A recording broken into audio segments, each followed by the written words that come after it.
Hello and welcome everyone to our tech entertaining channel dedicated to all things technology. We are thrilled to have you here as we embark on an exciting journey delving into the world of project and innovation.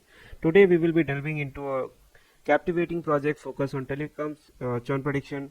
So a fascinating endeavor where technology meets predictive analytics. We will be exploring how machine learning algorithm can aid in classifying and foreseeing customer churn in the telecom industry. So telecom churn, as many of you know, is a significant challenge for service providers. It involves predicting, whether customers are likely to leave or discontinue their service. Our mission today is to understand, dissect, and create a predictive model that forecast. This churn phenomena. Okay, so throughout our project we will be unraveled through the complexities of telecom data, dissecting customer information, usage pattern, service preference, and numerous other factors that contribute to churn behavior. So the goal is to utilize the power of data, machine learning algorithm, and predictive analytics to foresee customer behavior accurately.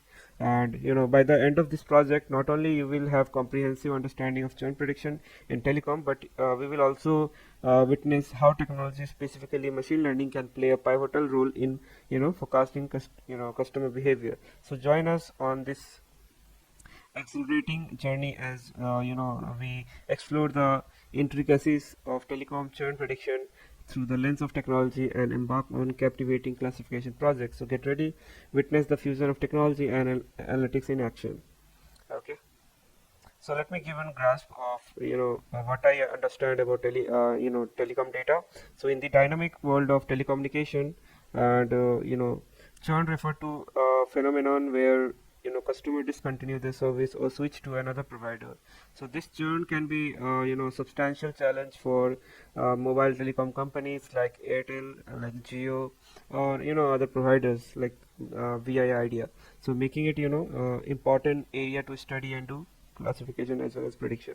So now, why is churn significant in telecom industry? So picture this: in an intensely competitive market like India, retaining customer is crucial as acquiring a new one. So when customer leave, it impact not just revenue but also reflect on service quality, customer satisfaction, as well as market positioning. So the ability to predict churn become paramount. So enter this machine learning, a game changer in this scenario. So by leveraging historical customer data, ML algorithm can analyze pattern, behavior, usage, and various indicators to predict the likelihood of customer churning. So machine learning brings predictive power to the table, enabling telecom companies to anticipate potential churners. It's like having a crystal ball that foresees customer behavior based on past interaction, enabling proactive measures to retain customer before they consider leaving. By what what does the mean for this telecom provider? So it means an opportunity to employ primitive strategies, whether it's offering of personalized incentives, enhancing service quality, or optimizing customer experience to retain customer and migrate churn. So throughout the project we will be delving into this telecom data set. We'll explore features, we'll analyze pattern, and train machine learning model to predict churn. So we will aim not just to predict who might churn, but also to understand the factor driving churn. By the journey end, we will uncover insight that can empower telecom companies to take proactive step to retain their valuable customers. So buckle up for the exciting expedition into the world of churn prediction on telecom data, where machine learning can become a beacon in guiding us towards retaining customer and ensuring competitive edge in the market. So let's get started. So first of all, like I said, there will be some data. So what all data? So we will have three data. We have churn data, we have customer data, and internet data. So let's understand each of the data set, and let's have a look what all feature it offer, and then understand what all feature it has. So first of all, let's understand the churn data. So let me open it. Okay, so churn data. Okay, yeah. So this customer data have customer ID, tenure, phone service, uh, then we have contract, paperless billing, then payment method, monthly charge, total charge, and churn. So what these feature means? So basically, customer ID is like a unique identifier for each customer. Tenure is like represent the length of time a customer has been with telecom company. Then we have phone service, so it's indicate if the customer has a phone service subscription, so it's like a boolean value. Then we have contract, so it's a type of contract that customer has, like month to month, 1 year, I mean these type of feature. Okay, 1 year, 2 year, 3 year, 5 year, like that. Then we have paperless billing, so it indicate if a customer opt for paperless billing. If yes, yes. If no, no. Then we have monthly, payment method. So payment method is whatever the method they have chosen, whether it is bank transfer, mail check, or electronic check. Okay. Then we have monthly charges, so the amount of charge to the customer on a monthly basis. So this is the amount, you know, that they have subscribed for. And then we have total charge, which is a cumulative charge bill for a customer. Then we have churn, so it's a target variable indicating whether the customer has churned or not churned. So this will be our target variable. So the data set seems to have, contain vital information about the customer, their tenure, service, subscribe to, billing preference, payment method, and most importantly, whether they have churned or not. So it provides essential insight into the factors, surrounding churn behavior. Okay, now let's move to another data set. Then we have customer data set, and I think it has only few features. Yeah, so it has feature like customer ID, then gender, senior citizen, partner, dependent. So customer ID, again, it's like a unique identifier for each customer, which will be common across all the data set. Then we have gender, gender of the customer, male, female, or any other type. Then we have senior citizen, so indicate if the customer is senior citizen. If yes, then it is 1. If no, it is 0. Then we have partner, indicate if the customer has a partner. Then we have dependent, so indicate if the customer has dependent. So this data set focus more on customer demographics and household characteristics. So it include information about gender, senior citizen, then partnership status and dependent, offering insight into customer household composition, and it can potentially influence on churn behavior. Then lastly we have internet data. So let's have a look on this one as well. Okay, so it has, let me expand all the column names. Okay, so yeah, so this data set have customer ID, multiple lines, then we have internet service, online backup, online security, device protection, tech support, streaming TV, streaming movies. So customer ID, again, it's a unique identifier for each customer. Multiple line indicate if the customer has multiple phone lines. Internet service represent a type of internet service subscribed, DSL, fiber optics, etc. Okay. Then we have online backup, device protection, um, tech support, online security. So these are various online services that subscribed by the customer. Yes, if yes, no, if no. Then we have streaming TV, streaming movies, indicate if the customer subscribed to streaming TV or movies. So this data set seems to have focus on a specific internet-based service subscribed by a customer. So it provides insight into their preferences for additional internet-based feature like security, backup, device protection, tech support, and streaming services. So by combining these data set, using the common customer ID field, we can create a comprehensive view of each customer, analyzing pattern across these data set, and can reveal relationship between demographics, services subscribe, billing preference, then churn behavior. So this holistic approach enable a more accurate churn prediction model and facilitate targeted strategies to migrate churn. Okay, so let's move to the notebook now. Since we have studied all the notebooks, all the data set, now let's move to the coding part where we will be modeling it. So first of all, let's import all the library that is needed.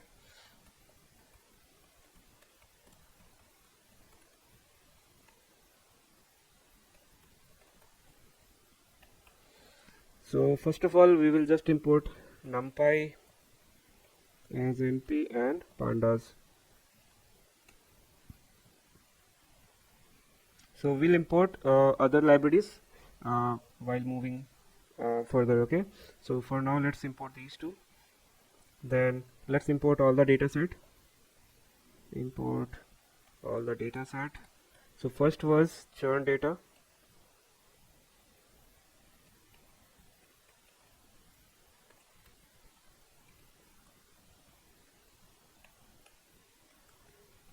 Telecom churn, and and here we have to pass the name of the files. It was churn underscore data dot csv. Okay, so we have imported our churn data set. Now import the rest of them. So next we have customer data. So let's import customer data.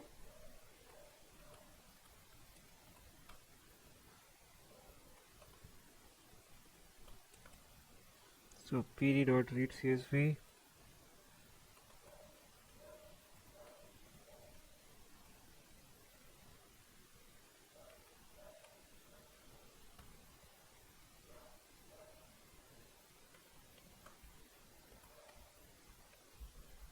Okay, so we have now customer data as well. Now let's import the last one, that is internet data.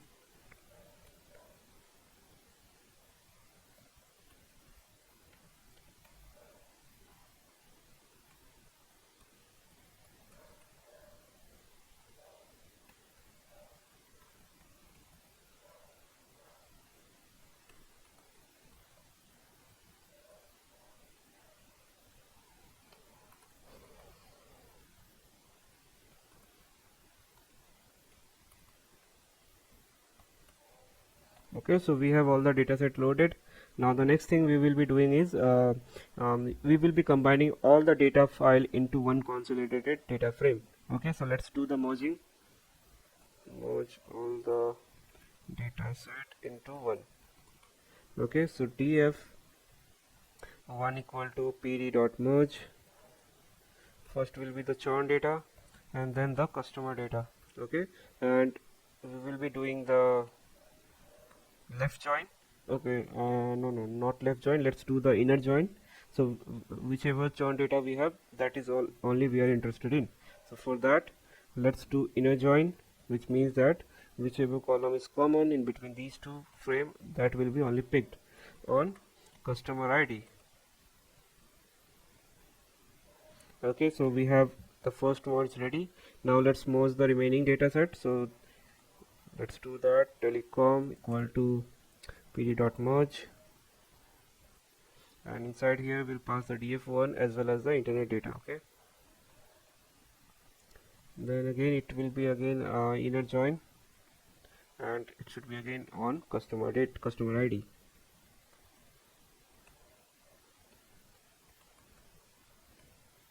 So we have our merge done. Now let's have a look whether we have all the features or not. So let's do a head. So looks like yes, we have all the features. Okay, yep. So we have almost 21 predictors. So with 21 predictor variable, we need to predict whether the particular customer will switch to another telecom provider or not. So in telecom terminology, it is referred as churning and not churning respectively. Okay, so let's look at the dimension of data. So telecom dot shape. So we have around 7,000 rows. Okay, and now let's see statistical aspect of the data frame.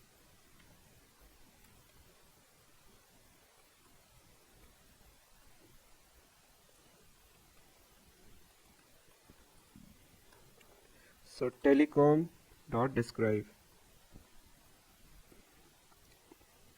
Okay, so we have tenure, we have monthly charge, and we have senior citizen. So let's have a look. Okay, let me explain you what this is saying. So what we see here is we have the average duration a customer has been in the telecom company was around 32 months. Okay, and then standard deviation is 24, indicating variability on how long customer has been subscribed. Then we have minimum.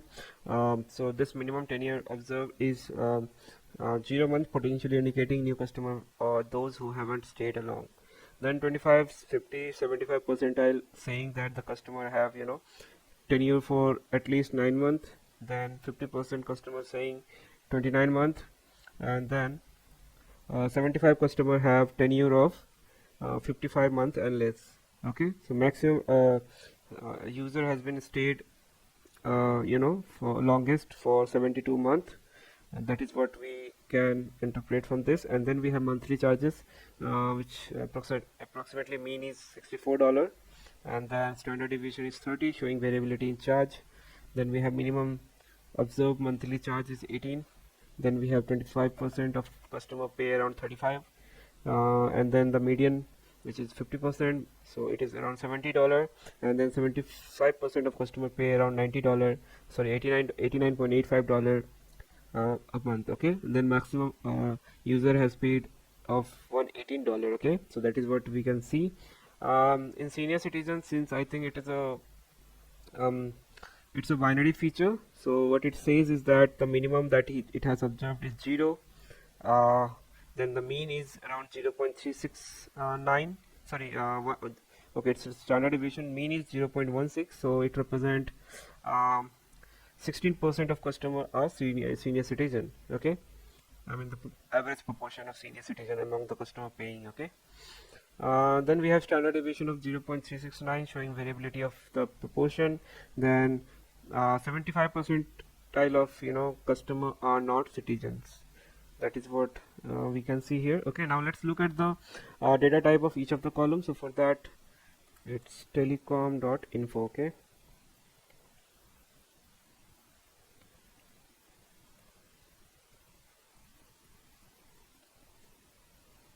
okay, so we have most of the feature as object.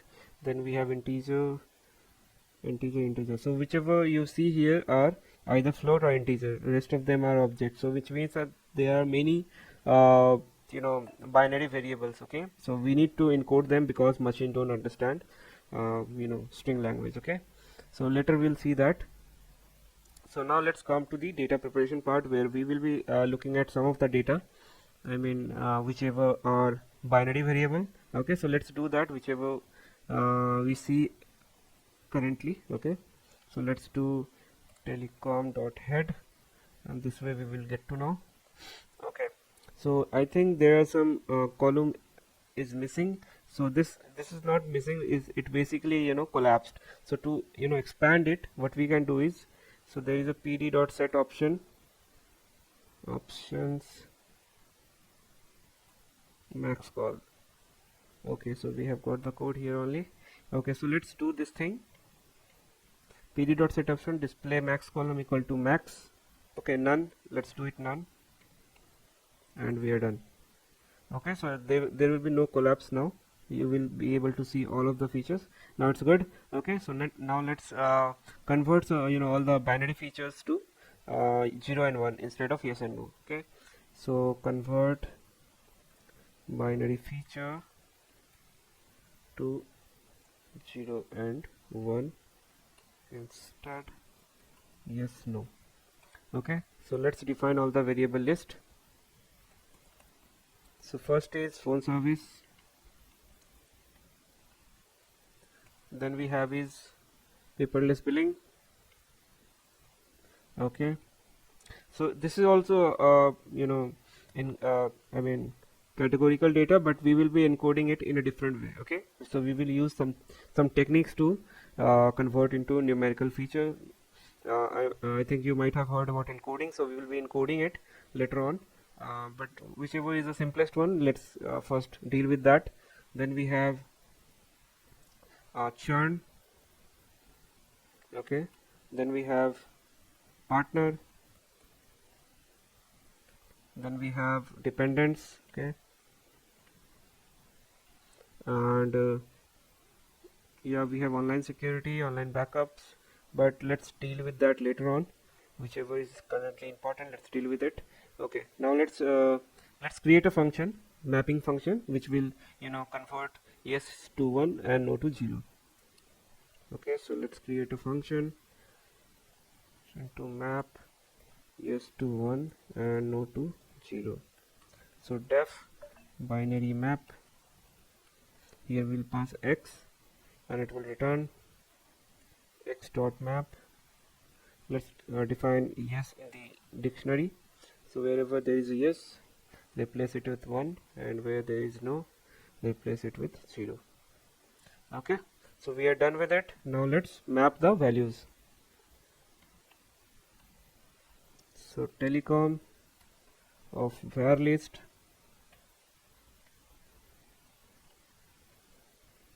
equal to telecom of var list dot apply binary map. Okay, and we are done. Now all variable that we have listed here will get encoded at 1 and 0 wherever they have yes and no. Okay, so let's have a look ahead. So you can see phone service has been changed to 0 and 1, paperless billing again, churn also, and other features as well. Okay, so we have converted these features into 0 and 1. Now let's deal with categorical variable with multiple level. Okay, so like I told you, these are the feature where it has multiple levels. Okay, and for that we will be using something called pandas get dummies function. So pandas get dummies, what it does, it will convert into, you know uh, for converting categorical variable into a set of binary variable, also known as dummy variables. So it's particularly helpful when dealing with categorical data in machine learning model that require numerical input. So imagine you have a categorical column in your data set, such as color, with categories like red, green, blue, yellow, all those things. Okay, so to the column color, it will create a new column for each unique category: red, blue, green, yellow. Okay, so since so earlier it is in just one column, but when we will do get dummies, what it will do, it will create a column with month to month, another column with 1 year, another column with 2 year, another column with 3 year, and it will feed value either 0 or 1. Okay, so that is what we will gonna do here. So let's do that. For categorical variables with multiple levels, create dummy feature, and it is also known as one hot encoding. Okay, same thing it is. So let's do that. So dummy 1 equal to pd dot get dummies, and here we will pass telecom and all the feature that we want to do. So for very first thing is contract. Okay, then we have payment method,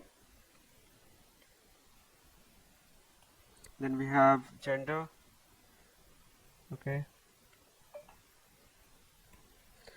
then we have internet service,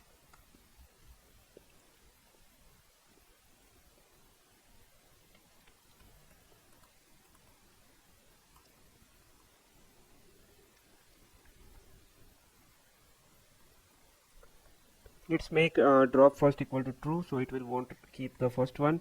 Okay, I mean this row, sorry, this column, it will won't keep, it will only keep the new column that is created. Okay, using the get dummies function. Now we need to concat this dummy one with the existing data frame, so let's do that. So adding the results to the master df. Okay, so telecom equal to pd.concat, and here we will pass telecom comma dummy 1, and access should be 1. Okay, and we are done. So now let's have a look how does the final data frame look like for now. Okay, so you will see towards the end it has created feature with the given name as well as that unique feature. Okay, so like this one, contract 1 year, contract 2 years, and there will be many month to month should be there also. Okay, so we have make drop first equal to true, so that's why it will won't see that. Okay, so I think we are good to go now. Now let's move towards the next part, and again gender has only one feature, that is gender male, because we are dropping the first one as true. That's why it won't keep the very first one. Okay, so we have created all those things. Now let's have a look how many users do we have in the subscription features. Okay, each of them, I mean whichever customer is taking those service or not. Let's have a look and then we'll decide what type of encoding we want to do. Okay, so the features that I'm talking about is the online backup, online security, and device protection. Okay, so let's have a look.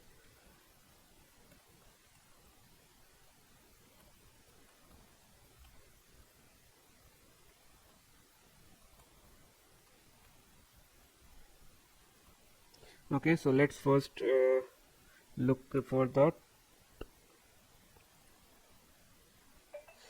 online security. Okay, dot online security dot value counts.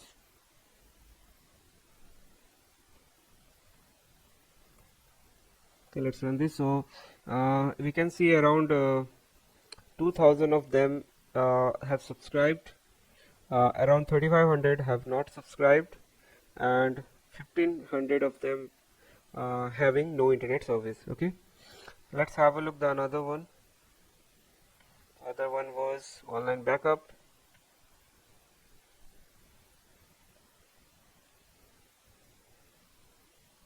So we can see online backup 3088 customer have not subscribed, only 2500 has been subscribed, and then again 1526 do not have internet service.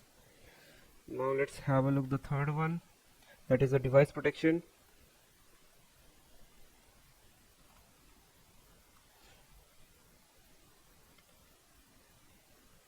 Okay, again no internet service provider are 1526.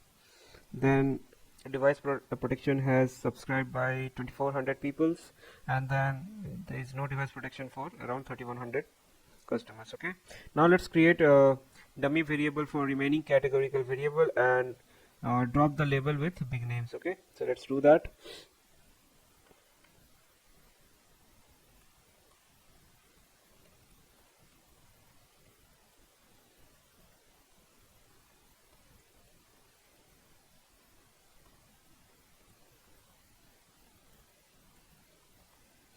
Okay, so first is, let's name it m1 equal to pd dot get dummies. Okay, then we have telecom. Okay, let's have a look multiple line also. What is the value count?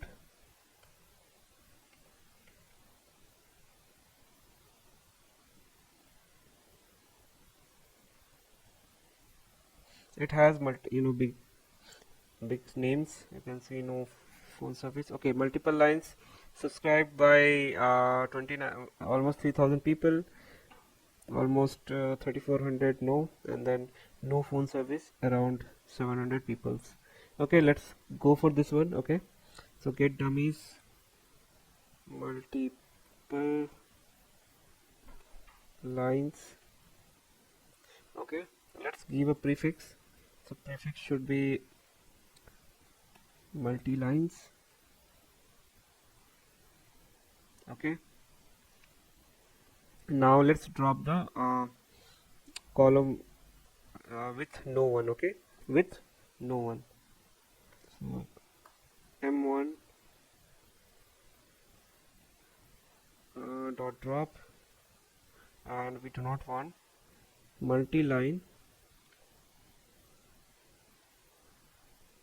with no phone service. So this one we do not want. Okay, and access should be 1.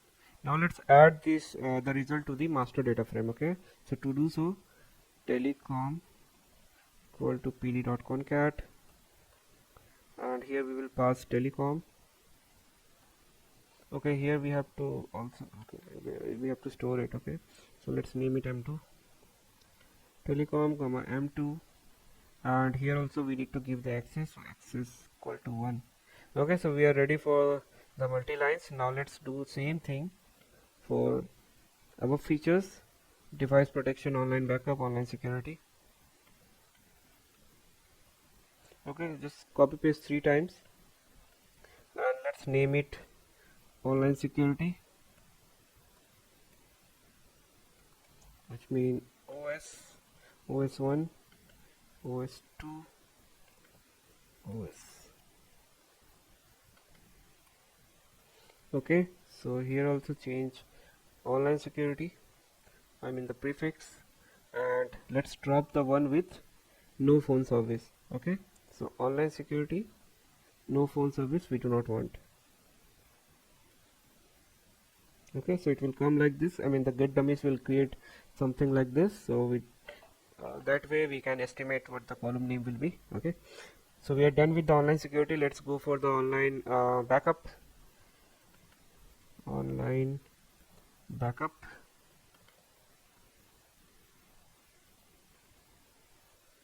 Okay, OB1, OB2. Okay, we are done with the online backup. Now let's move to the device protection.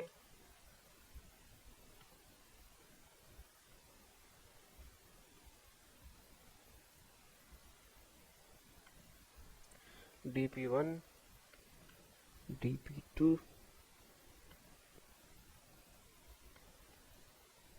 Okay, so we are done with this one also. Now we have three more. Okay, those are streaming TV, tech support, and streaming movies. So let's do same thing for all these three because they also have similar outputs. Okay, streaming movie. Yes, they have similar thing because all these subscription need internet service. If there is no internet service, that means there is no mean of adding it.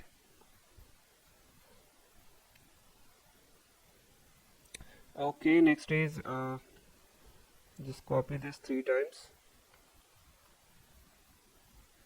Okay, the very first one is tech support.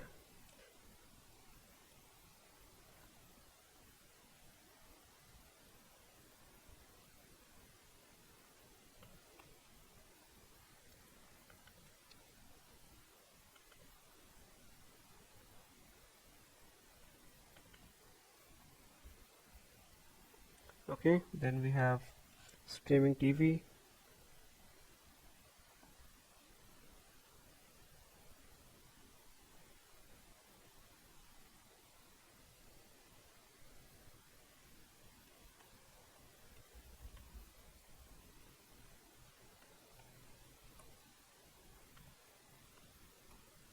And lastly, streaming movie.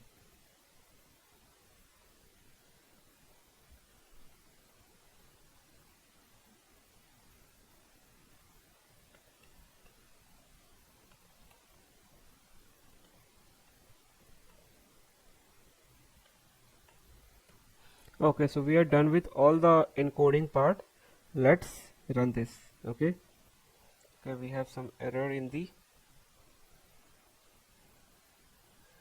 first one only. Okay, so data from the drop take 1 to 2 positional argument was 3 is given. Okay, what it is? Okay, here we should be mentioning x is equal to. Okay,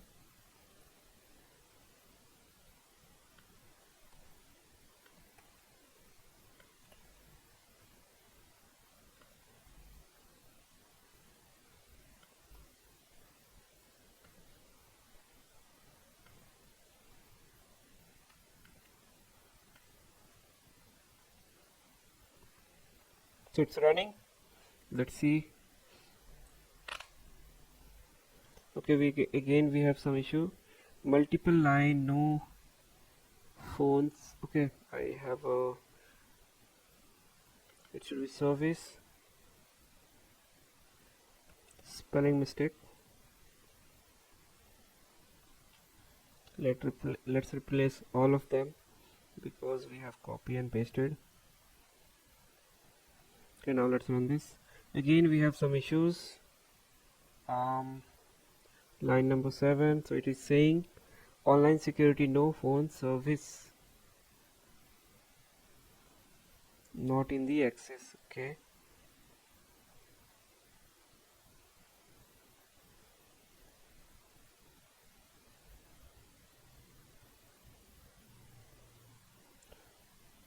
okay, it should be internet service, not phone one. Okay, let's run one by one and let's see. Okay, this is done. Now let's run this. Okay, so it has run successfully again. Now let's run this. It has again issue. I think again it should be internet. Okay, it has worked. Then we have this, again it should be internet.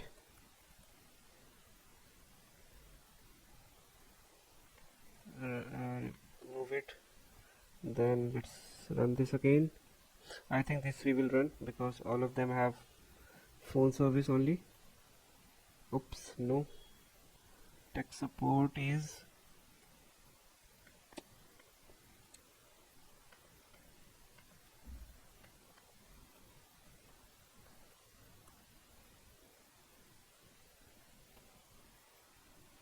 no internet.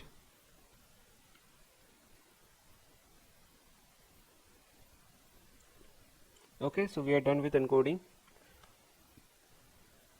Now let's drop the repeated variables. Okay, so let's drop all the repeated variables. Okay, so telecom equal to telecom dot drop, select contract. Okay, so contract is repeating. Then we have payment method. Then we have gender. Then we have multiple lines. Then we have tech support, streaming TV, streaming movie, internet service. I mean all of them which you have encoded. Okay, so let's do telecom dot columns to see all of them. I mean the column names. Okay, so here we need all this thing.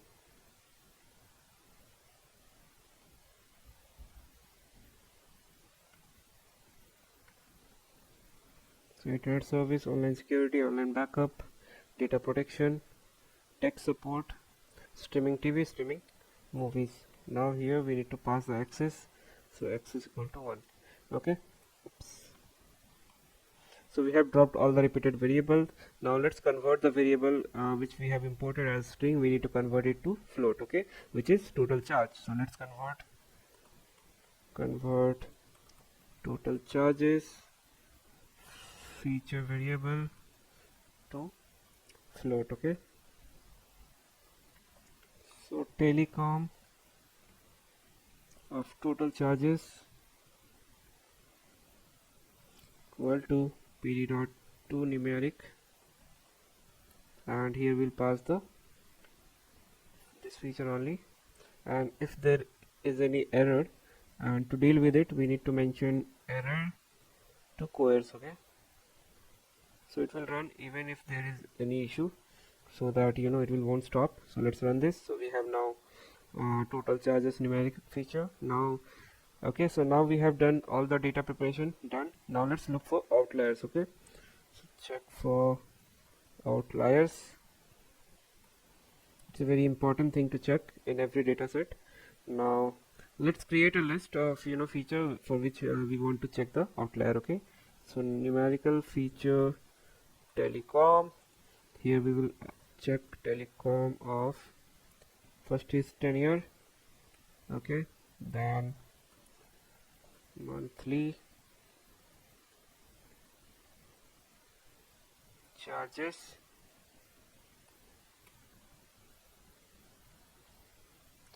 senior citizen,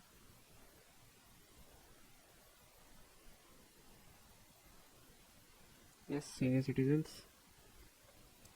Then we have total charges, and I think that's all. Yep. And now let's check outlier at all the possible percentiles that you can think of. Okay, so checking outlier at, let's say, 25, 50, 75, 90, 95 and 99. So for each of them these percentile we will check outliers. Okay, so num feed telecom dot describe percentiles. So you can explicitly define percentile. Okay, and let's pass this list. with dot. Okay,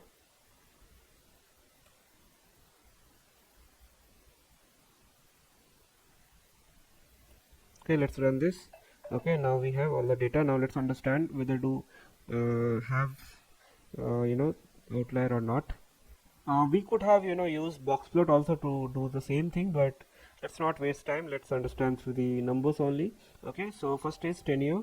So here it says that we have average tenure of customer approximately 32. Okay, so standard deviation is around 24, indicating variability in customer tenure.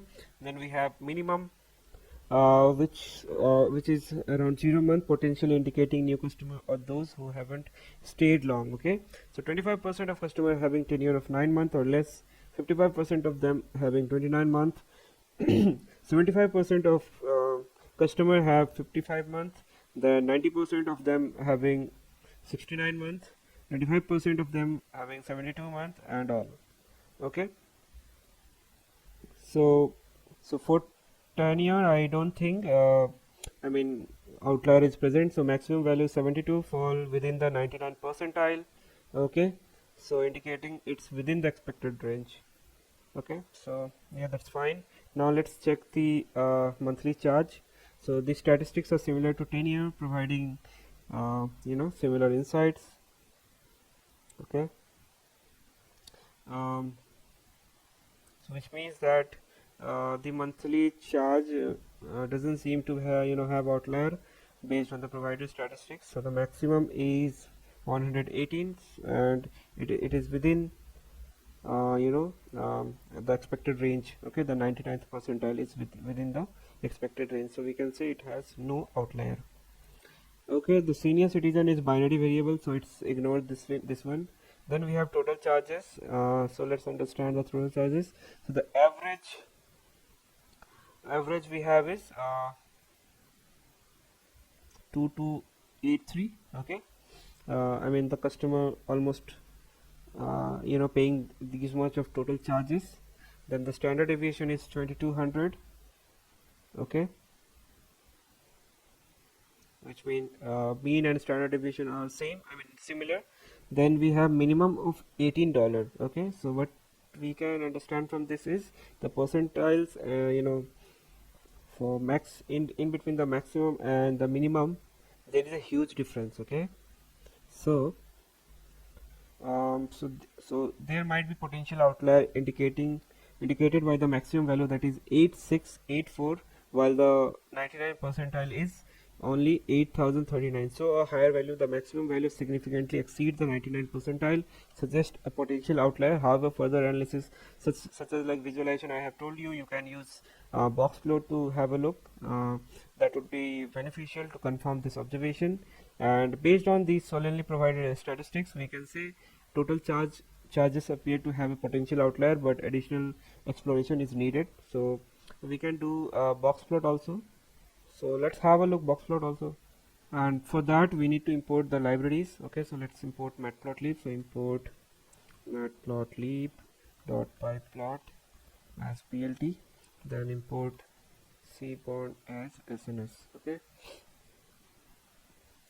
Okay, so we have imported it. Now let's plot the box plot to check outliers. Okay, so we have all the features selected, that is inside this variable. Let's remove senior citizen from it. Okay, so let's create the box plot. So first of all we need to set the figure size. Okay, so set the fixed size, which will be plt dot figure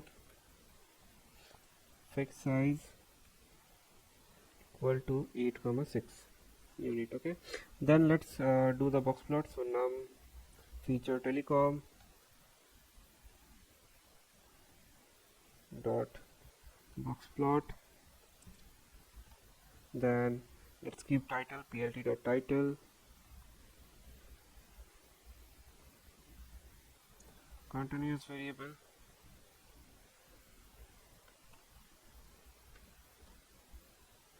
Okay, after that plt dot x label, and here we will say variables, then values, and let's plot the grid also. So plt.grid x is equal to y, then plt.show. Okay, so like I said, we were having some issues with the continuous variable total charges, and similarly we can see that difference in the total charges column. Okay, so rest, I mean both of them, tenure and monthly charge variable, seems to have uh, no outlier, but in total charges you can see how different, I mean most of your data set is lying in this area, but there are some outlier which are going towards this route. So we can say, by looking the box plot, we can say that yeah, it's still yeah, it has some outlier. Okay, so now let's move to the another part of the code. Okay, so I mean to deal with it, you can do one thing, that is you can replace the maximum, let me draw it and show you. So suppose you have data set like this, I mean most of your data lying here. Okay, so what you can do is you can replace these numbers with the maximum that you are getting here. Okay, so what all maximum value you see here, that will be normalized to lower maximum. Okay, that you can do the very first step. And another step you can do is you can bin it. Okay, so you can create bins of total charges column, and you can bin it in a way that it will won't be outlier. Okay, so that way you can trade with it. Also you can do normalization, so that way you can also normalize the total charges into scalable range, where it will remove the effect of outlier. Okay, so that you can do, so I'm leaving it to you. So that is what we can do. Now let's move towards checking missing value and imputing them. Okay, so let's check, do we have any missing data or not. So checking missing data. Okay, so like I told you, it's just isNull.sum. Okay, so telecom.isNull function.sum. Okay, let's run this. So we can see we have missing data on total charges feature. Okay, so and so there we can do multiple thing here. Either we can directly remove it, or we can feed it with mean or median, or maximum minimum, whatever comes into mind. But it needs to be checked which imputation method will be helpful. Okay, like sometime mean is helpful, sometime median is helpful, sometime max, sometime mean. So you must think before feeding it. Okay, so it can be also forward feeling, backward feeling, so it depends. Okay, so it depend on the data size, I mean, and then characteristics of data. Okay, so that you have to take consideration of business problem also, whether it is feedable, whether it will be correct to feed the missing data or not. So all of those things you need to consider before feeding the missing data. Okay, so since we have only 11 row as null, we can directly replace it. Okay, we can just ignore those features, ignore those rows. So let's do that. So removing none, where total charges is null. Okay, so telecom equal to telecom of not np.nan. Okay, it should be is nan telecom of total charges.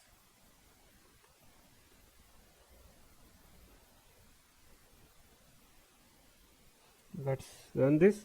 Now if we run it again, we won't have any missing data. Okay, so we do not have any missing data. Now let's move towards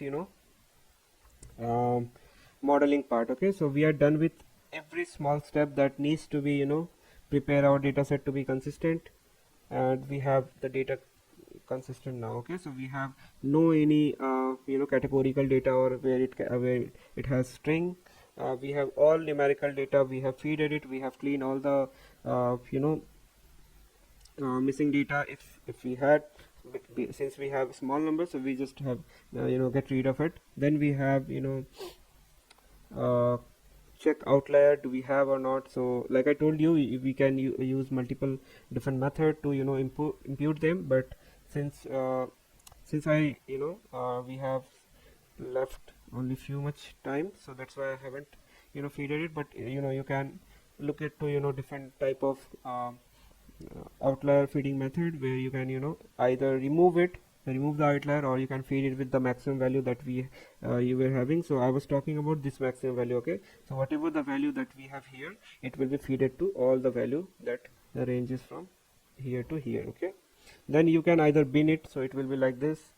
Okay, so all the last bin will contain values from this to this. Okay, so this is what binning will do. Okay, so all this will have one value. Okay, so that is what I was saying. So you can do have a look multiple different methods, whichever suitable you can apply that, and we are done. Now we have our data prepared for modeling. So let's move to the modeling part. So first of all, what we will be doing, train test split. Okay, so let's do that. Train test split. Okay, so for this we need to import the library. So let's do that. So from sklearn dot model selection, import train test split. Okay, so we have imported it. Now let's create our x and y. Okay, and then we'll do the splitting. So our x will be telecom dot drop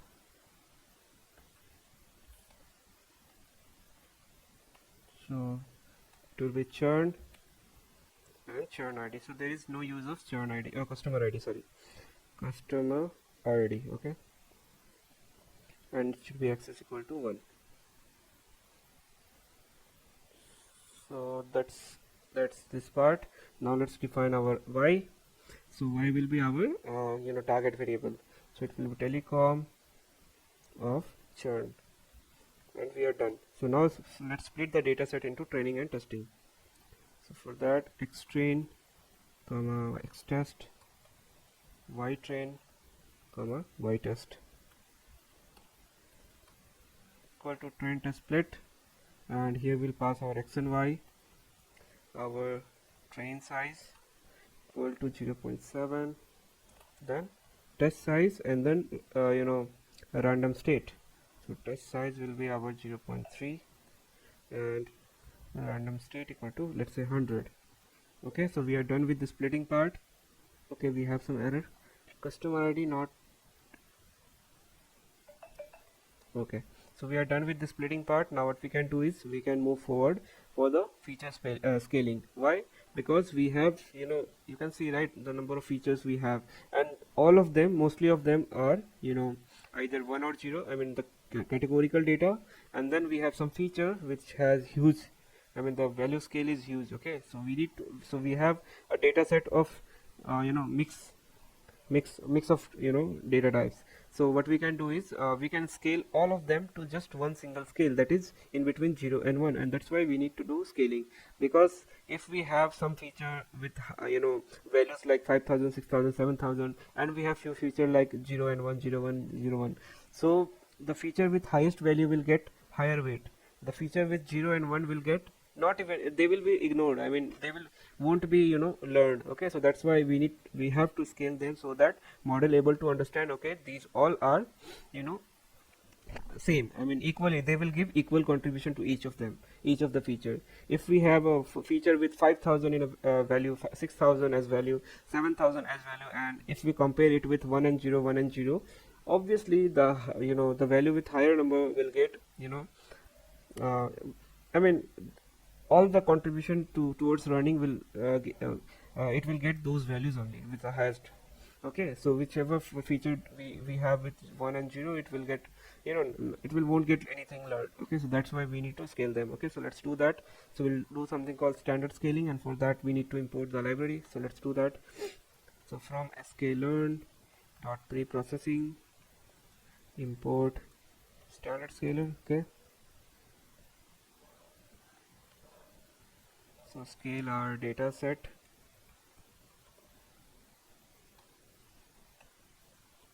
So let's define the standard scalar is instance. So scalar equal to standard scalar, and then whatever feature we want to scale. Okay, so from xtrain I want to scale, let's see the head first, then I will get to know which all having higher scale. Okay, so we have most of them true false. So we have monthly charge, total charge, and tenure. Okay, so we need to impute these three only. So let's do that. First is tenure, then we have monthly charge, then we have total charges. Okay, so equal to scalar dot fit transform x train of all this. Okay,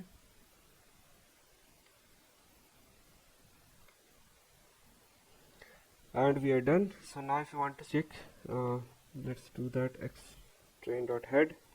So you can see, I mean, these all features are scaled in between -1 and 1. Okay, now what we can do is we can check what is the percentage of churn data we have. Okay, so for that let's write a few line of code.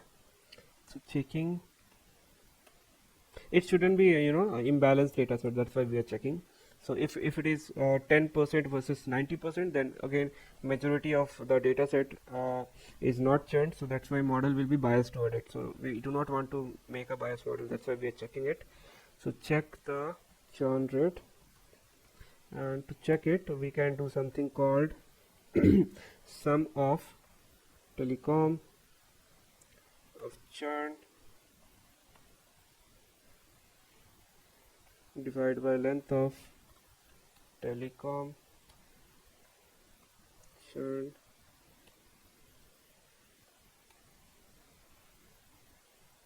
dot index into 100. Okay, so we have around 26%, or you can say almost 27% churn rate. Okay, now let's have a look to the correlation. Okay, so how all the features are correlating, and for that we need to write something called inline function, inline magic function. So matplotlib inline. Okay, so now we will be able to print just after the cell. Okay, any plot. So let's do the correlation, let's plot the correlation matrix. Plot the correlation matrix. Okay, so plt dot figure fixed size equal to 20, 10. Okay, SNS dot heat map, we need to pass telecom data dot COR. Okay, and we are done. Now we have another parameter that allow us to annotate within the matrix. Okay, so for that we need to make it true. Okay, annotate equal to true, and then plt dot show. Okay, we are getting some error. Why?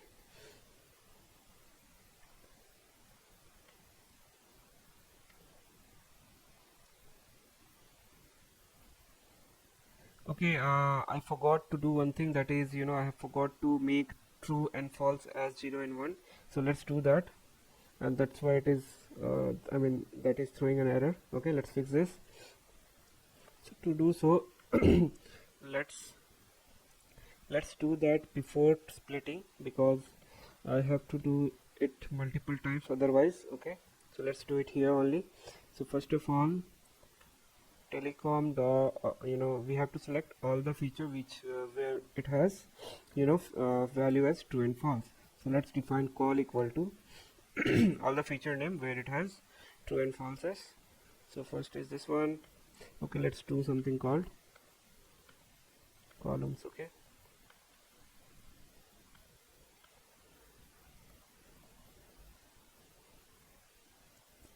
Okay, so first of all we have contract 1 year, contract 2 years, then payment credit card automatic, then after that this one gender male.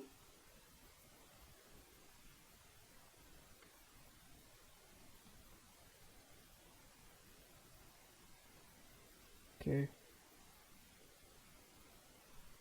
and I think after that all of them. So let's select all of them,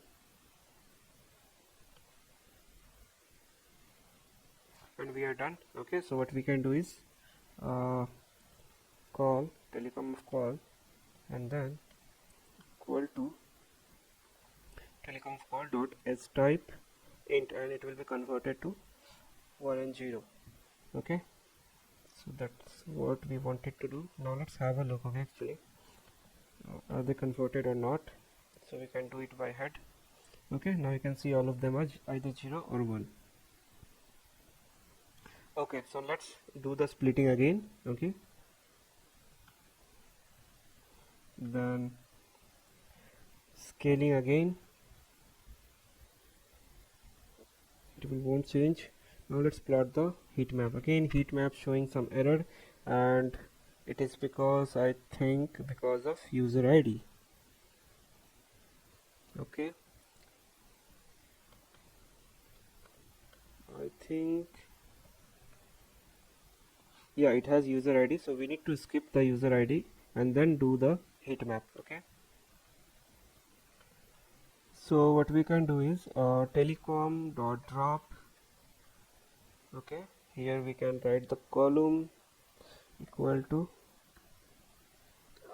what was that, customer ID. Okay, and dot core, and that is what will give us the plot. Okay, so it is running, and you can see this is how it look like. Okay, so now it has some highly correlated feature as well as no correlation feature as well. Okay, so now let's remove whichever has the, you know, highest correlation. Okay, so you can see here multiple line no, and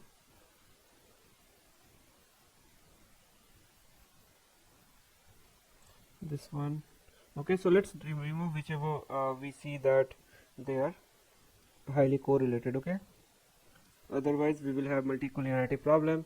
Okay, but we do not want that.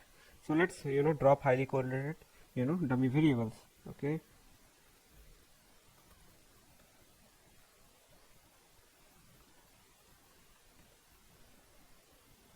variables. Okay, we have to drop from xtest as well as xtrain. Okay, so let's do that. Xtest equal to xtest dot drop, and we need to pass x is equal to 1. Okay,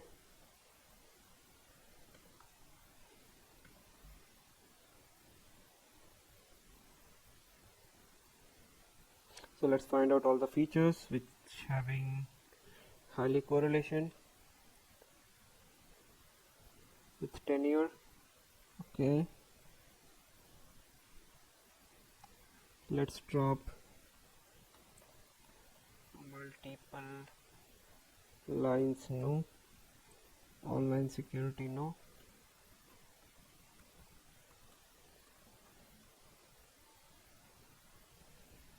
and then online device protection, tech support, streaming, all of them having similar value. Okay, so let's drop all of them. Then online backup no, then device protection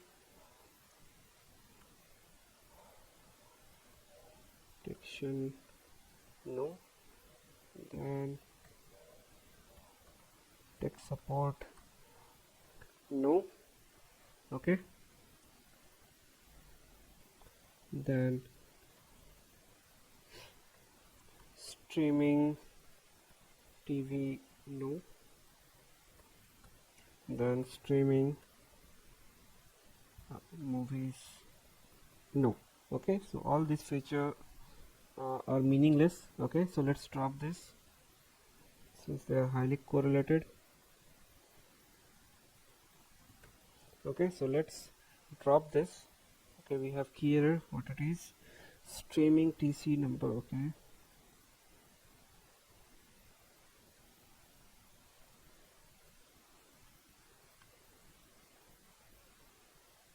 Still we have error. Streaming movies. Okay, I have this keyboard issue which automatically press the W. Okay, then again we have show streaming movie. Okay, it should be S, I guess. Yep, so we have dropped. Now after dropping highly correlated variable, now let's check the correlation matrix again. Okay, so what we can do is we can plot it for extreme.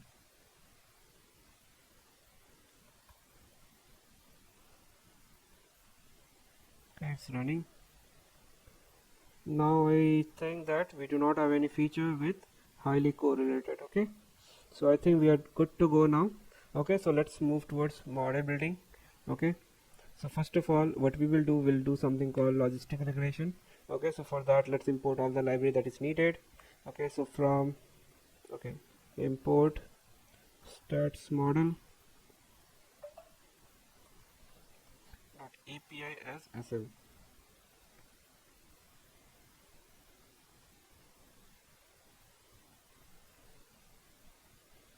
Okay, now the first will be simplest logistic regression. Okay, so let's go ahead and do that. So first of all, log stick equal to sm dot glm. Okay, y train comma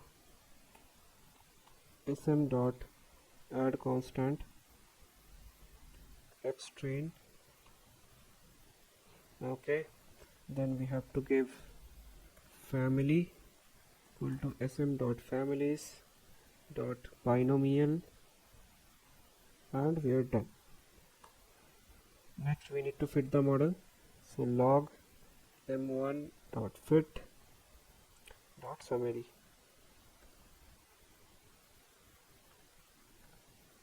Okay, so let's understand this model. So I think this will be new for you. Okay, so let me explain this thoroughly. Okay, so the very first thing that we are doing here is we are passing the y train. This likely represents the target variable. Okay, from the training data set. X train is the predictor variable, or you can say independent variable from the training set. Then we have sm dot add constant. What I mean by that is, so this add a constant term that is intercept to the predictor variable x train, which is a common practice in the linear model. Then we have something called sm.glm, so it initialized generalized linear model using stats model, and then we are specifying the family of the model as binomial, indicating a logistic regression, since binomial is a commonly used for binary classification problem. Then we have the summary, so this fit the GLM model to provide the training data, on the provided training data, and then this dot summary provide a summary of the model statistical summary, which include the various statistics such as coefficient, p-value, standard error, and etc. So it's giving us the comprehensive summary of the model. Okay, so since we have a lot of feature, again we need to do something called cutting down some of the feature which is not important, so we'll do that in the next step. So basically let's understand each of them. So first of all, log likelihood, so it's showing around minus 2004, so it measure how well the model explain the data. Then we have deviance. Okay, so it is around 4009, so it's a it's a measure of model fit. Then we have Pearson Chai 2, which is 6.07, which tells about goodness of fit. And then we have pseudo R square, so it's 0.28, which measure model goodness of fit. Okay, same thing. And here some basic things about the model. Okay, so now let's come towards the coefficient. Okay, so each row represent a predictor variable when its estimated coefficient, standard error, z value, p value, and then 95 percentile confidence interval for the coefficient. Okay, so coefficient estimate coefficient for each predictor variable. Standard error is a standard error for coefficient estimate. Z value, so it's a coefficient divided by standard error used in hypothesis testing. Then p value represent probability of the coefficient is not significant, or you can say null hypothesis. Then we have 0.25 to 0.975, which says 95 confidence interval for the coefficient. Okay, so for instance, looking at tenure, 1 unit increase in the tenure is associated with the decrease of 1.52 in the log odds of churn. Okay, and then the p value is significant, which is less than 0.05. Okay, which means that it's indicating tenure is likely significant predictor for churn. Similarly, interpretation can be made for others. Okay, which wherever you see p value less than 0.05. Okay, so it's hard to check which all feature is making sense, which are not. So let's use something called recursive feature elimination, and with that we can automatically remove feature which is not needed. So when we were dealing with so many features, I mean it's just a few. Okay, so I have dealt with 150 features and 200 features in a data set, so it's just nothing. Okay, so let me tell you some quick method to figure out which column to keep and which to not. Okay, so there is something called recursive feature elimination, which help us selecting the feature. Okay, so let's do that. I think I have also taught in some of the video. Okay, you can go ahead and check. So from sklearn dot feature selection, not extraction, selection. Okay, and then import RFE. Okay, so let's import let's create the instance for RFE. Okay, so create instance for recursive feature elimination. Okay, so RFE equal to, we need to pass our model. Okay, so for model let's not use this model, let's create a logistic regression from scikit-learn. Okay, so let's do that. So from sklearn dot linear model, import logistic regression. Okay, now let's run this and we are done. Okay, now let's use that model. Okay, so log reg equal to logistic regression.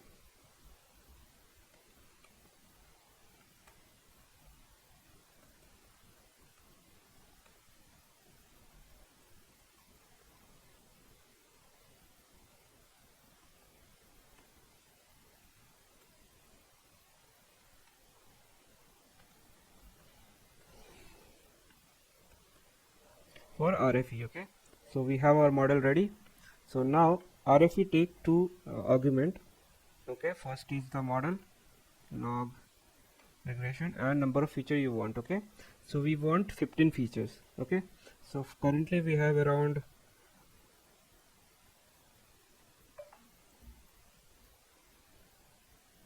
around 23 features. Okay, now let's remove I do not want 8 of them, so we can use RFE, and now we can train the RFE to tell me which all 15 feature I should take. Okay, so RFE equal to RFE dot fit x train comma y train.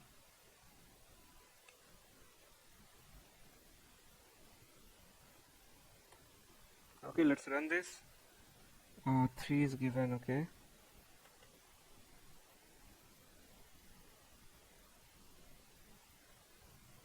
okay guys, as for the documentation, they have removed this total number of feature you want. It will automatically tell all the true and all the false. Okay, so let's run this and we'll get the output. Okay, so now we have trained the recursive feature elimination model. Now let's check which all feature it says true, which all feature it say false. Okay, so there is a support method which will tell us that. Okay, so we have true, false, false, true, true, true. So each of the feature which is important is telling true, and which all not, it's saying false. Okay, so let's see by zipping it. Okay, so list, because this way it is not clear, right? I mean, which are, for which it is saying yes, for which it is saying no, right? So for that, list zip of xtrain dot columns comma rfe dot support, then RFE dot ranking.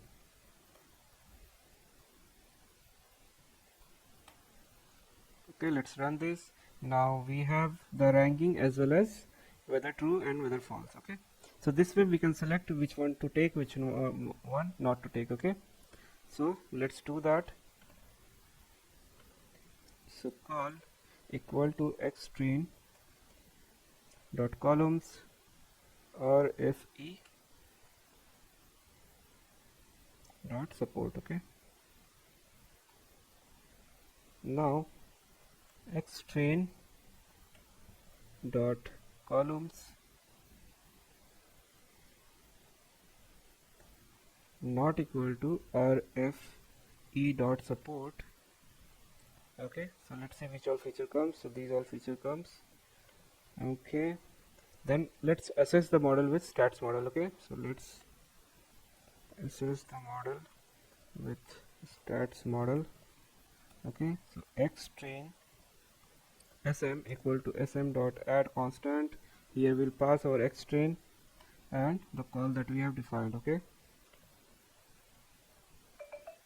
with this feature I want to train the model. Okay, so log m2. Okay, now this is the second model. So this way you will be iterating with multiple features. You will keep reducing whichever not necessary, which is not important for your model, and you will keep decreasing the complexity of model. This is how you do it. Okay, so iteratively you are going with highest number of feature and then reducing some and then reducing some, and then with the best set of feature you will be training the model. So sm.glm ytrain comma xtrain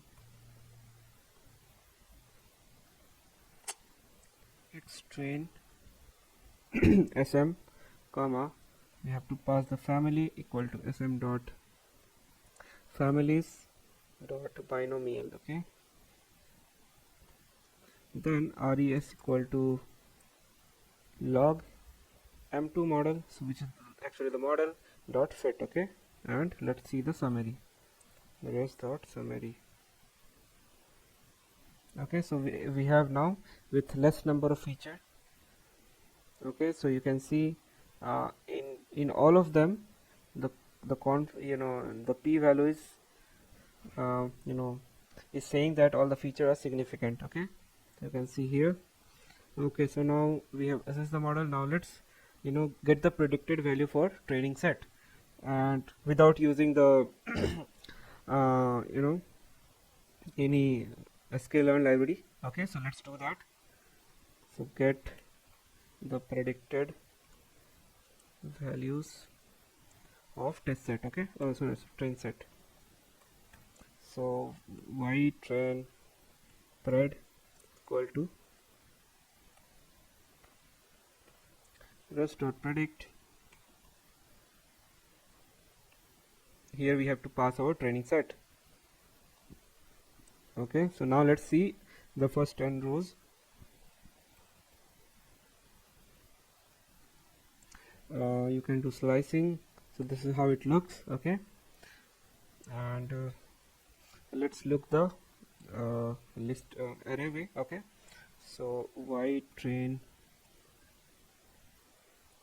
pred equal to y train pred dot values dot reshape -1. Okay, now y train pred up to 10th. Okay, so this is what the prediction we have. Okay, so now let's create a data frame with actual churn flag and the predicted probabilities. Okay, but before that let me explain you what these values represent. So these value that we have got represent the predicted probability of positive class 1 or churn in this case. Okay, so generated by the logistic regression model on the training set for the first 10 observations. So each value in this array correspond to probability that respective observation belong to positive class churn in this scenario. So for instance, the very first value, okay, let's say this one. Okay, yeah, this, let's say this one. Okay, so the first value is 0.14 implies that the model predicted probability of approximately 14% for the first observation belonging to the positive class churn. Again, the second observation saying that it implies to the model predictor probability of 23% for the second observation belonging to positive class churn. Okay, so this is how you basically interpret the probabilities. Okay, so this particular one is saying the it indicate a higher probability, approximately around 78% belonging to the positive class churn. So these predicted probability can be used to determine classification on each observation based on selected probability threshold. For instance, if a threshold is set to 5, any prediction with the value above 0.5 will be classified as the positive class, uh, which means churn in this case. Okay, now let's create a data frame with the actual churn flag as the predicted probability. Okay, so creating a data frame with the actual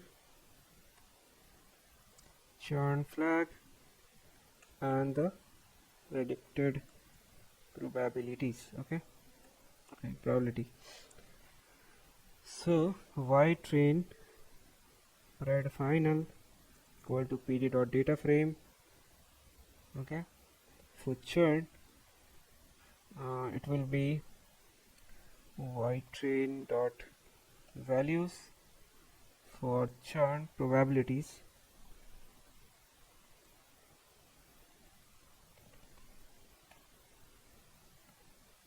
It will be y train pred.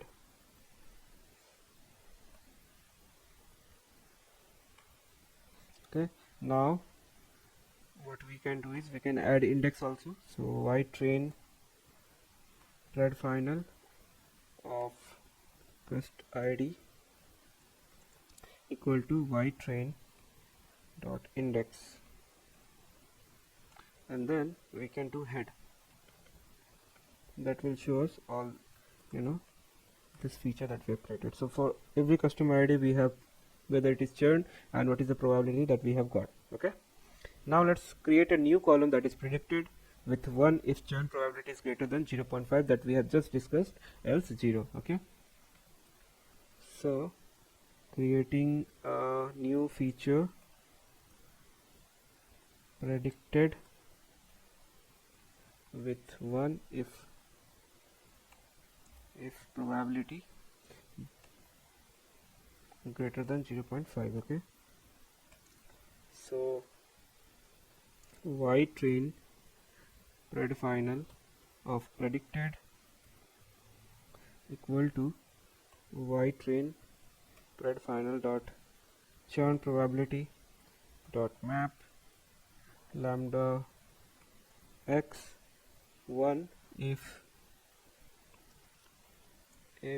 x greater than 0.5, else 0. Okay, now let's see the head.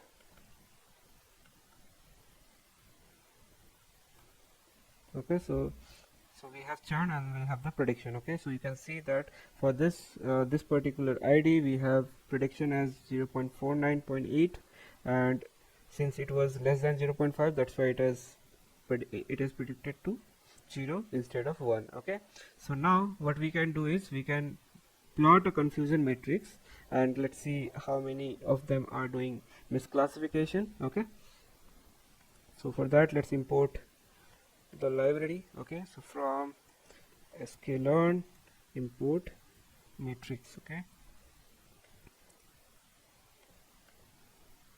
so confusion matrix. Okay, so confusion equal to matrix dot confusion matrix. Here we will pass our y train pred final dot churn, and then we will pass our y train pred final dot predicted, and we are done. Now let's do the print. Okay,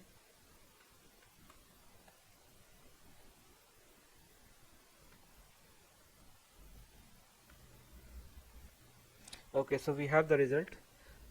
So I can assume that this is not understandable, so let me draw something for you. So predicted, then we have actual, then we have not churn, and then churn. Okay,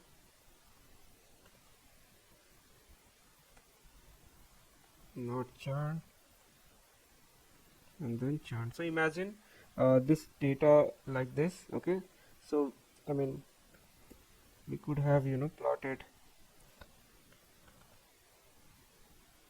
I mean this confusion matrix, but let's leave it. I mean it will take some time, so leave that for now. Okay, so we have then, okay, it should be here.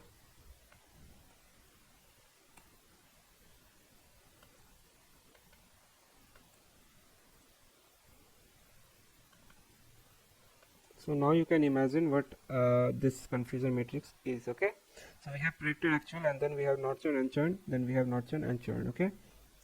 Okay, so what we are understanding from this confusion matrix is that the model is correctly predicting 3257 instances as not churn that were actually not churn. Okay, then we have I mean this one. So so the model is incorrectly predicting 378 instances as churn when they were actually not churn. So these type of error are called false positive, or you can even say type 1 error. Okay, then we have this row, and here it is saying the model is incorrectly predicting 593 instances as not churn when they were actually churn, and these type of error is called type 2 error and also false negative. Then we have this instance. So the model is correctly predicting 694 instances as churn that were actually churn. Okay, so now let's calculate how much accuracy that we are getting. Okay, so for that,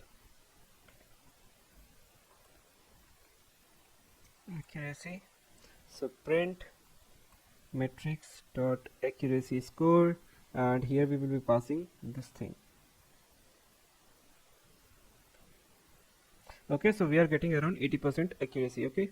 Okay, so now what extra we can do is, let's check variance inflation factor. Okay, so I have also made a video on this, so you guys can go ahead and check what is this VIF is. Okay, so check for VIF value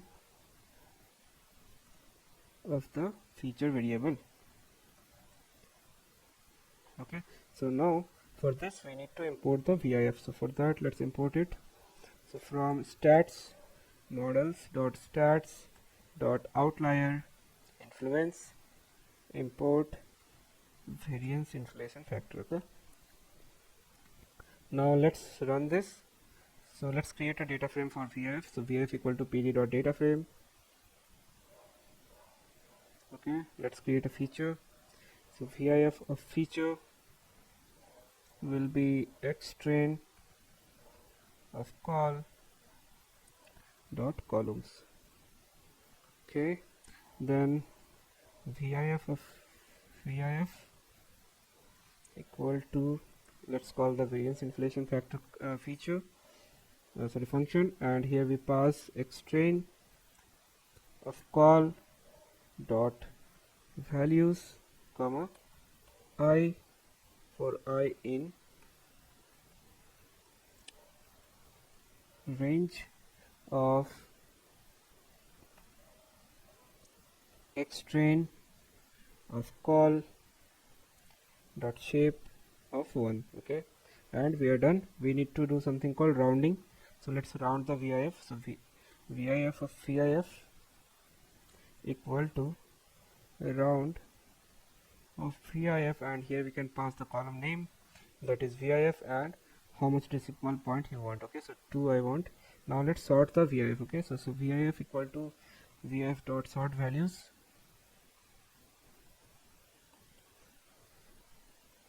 Okay, by VIF, and then make ascending equal to false.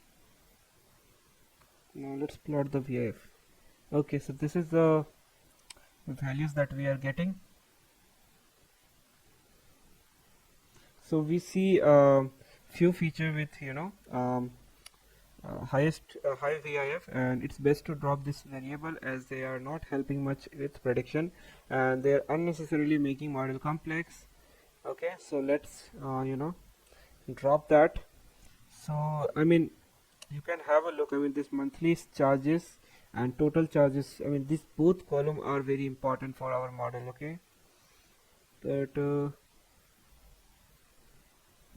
so let's drop the monthly charges and then see, okay, whether it is helping our model or not. So call equal to call dot drop monthly charges, comma access equal to 1. Okay,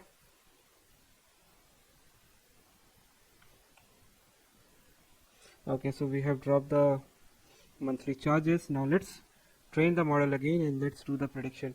So what we can do is we can copy the codes from above. Okay, so from here start copying. So this will train the model first. Okay, so let's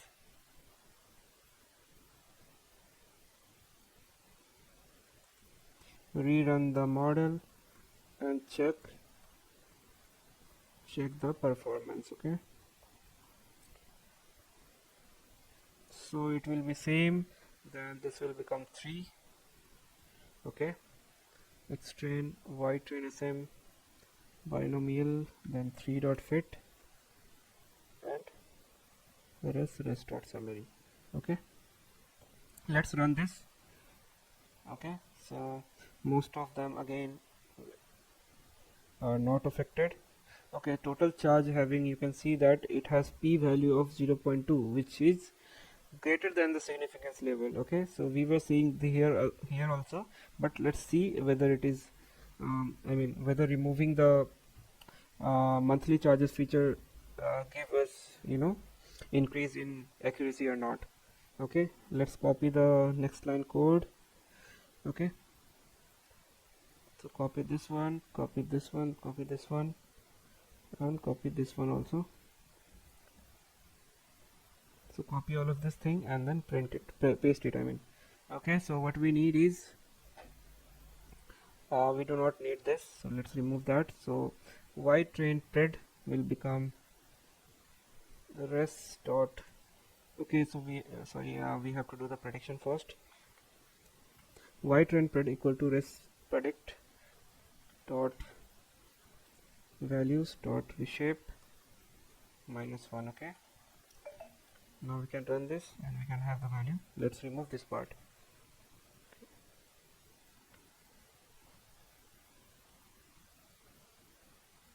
Then let's delete this part. Okay, yeah, we need this one. So y train pred final predicted equal to churn, and we are updating the we are creating the predictive feature with, if the threshold is greater than 0.5, then it will be marked as 1, otherwise 0. Okay, so let's run this. Okay, so we have run it. Now what we need to do is let's check the accuracy. Okay, whether accuracy is affected or not. So earlier it was 8027. We are still having same accuracy. How it can be possible? Okay guys, there is one thing that we haven't updated. Okay, so that's why the accuracy is same. So y train pred final of churn probability should be equal to y train pred. Okay, so this one.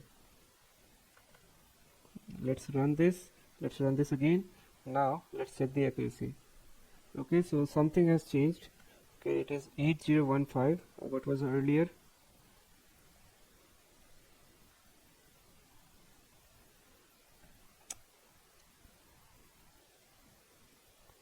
Okay, it was 8027. I think the accuracy has been decreased from what was earlier. Okay, okay, so I think what we were expecting was not is not what we are seeing, what we have assumed. So let's do it again. Okay, so let's check the VIF again. Where is the VIF code? Yeah, so let's check the VIF again. Let's drop a column, let's train the model again, and let's do the prediction again. Okay, So this will be iteration 4, I guess. Okay, whatever, I don't remember. Okay, so let's leave that. So first of all, what we need to do is we need not to change anything. Okay, so let's split the code so that we won't get confused. So I'm writing here iteration, I don't know, 3 or 4 it was. So iteration 3, let's say. So let's rerun it. Okay, now let's remove total charges. Okay, so total charges we are getting around 7, which is again higher, okay, in terms of VIF. Let's drop the total charges feature from call. Let's run this again. Now let's rerun the model again. Okay, so yeah, we are doing all the thing. Let's run this. Okay, so again it has been, the accuracy has been dropped from 80.1 to exactly 80. Okay, so it's not increasing, it's decreasing, something like opposite is happening. Okay, so I mean still the accuracy is practically the same. Now let's check the VIF again.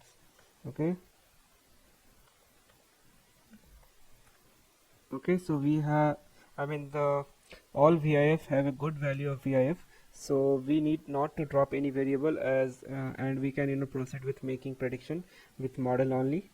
Okay, so what we can do now is let's now explore all the confusion matrix. So true positive, true negative, false positive and false negative. Okay, so all the matrix. Okay, so let's create some space here.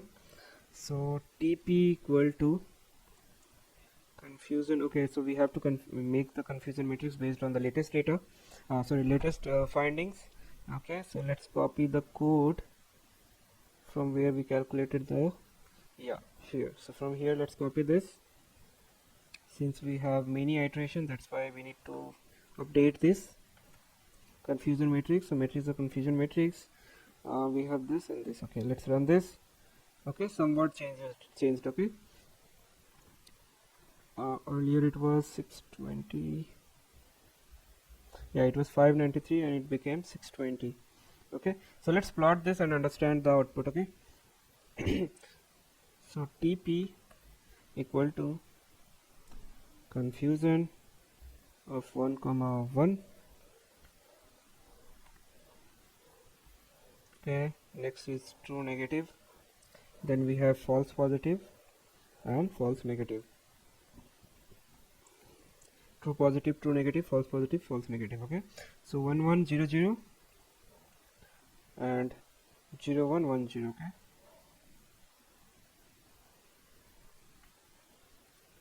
so we have our matrix ready. Let's see sensitivity of our logistic regression model. Okay, so to check it, let's run this. Let's see the sensitivity.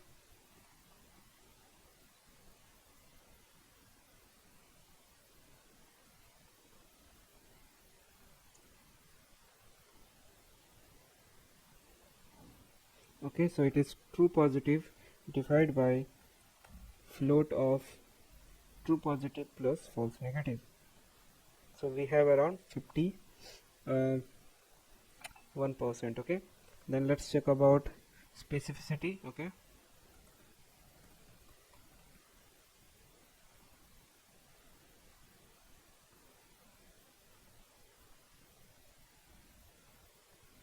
so it is true negative divided by float of true negative plus false positive.